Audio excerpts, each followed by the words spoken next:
Hi. It's not every person or every day that we sit with our entire life and also all of the things that make us who we are and investigate them. And I'm curious if there's any moments, whether in the corrections or the revisiting of memory, that you had to reframe something in your sense of self, or you came to any realizations that you might not have thought of before, especially in the corrections, and maybe even just why did I remember it that way when that's not what happened? And I'm just curious if any of that came to light.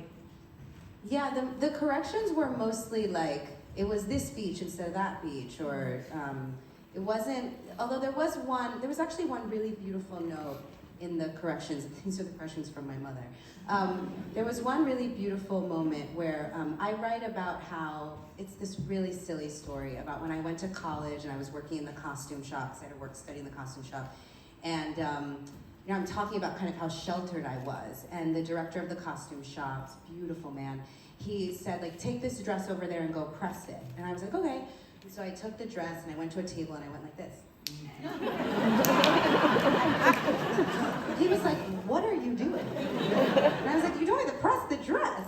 And I sort of wrote about it in the book as if, like, you know, my mother she didn't give me what I needed, right? And when she read it, she said, is it possible, she's such a professor, is it possible that maybe I was giving you the freedom of not doing certain kinds of tasks because I wanted your world to be about these kind of larger explorations? So you were in rehearsal for hours, 9 hours every Sunday, and 3 to 4 hours after school, that like I prioritized a different kind of growth. It's not that I didn't think you needed to have information, but I was invested in you having other kinds of information. And I was like, touche. And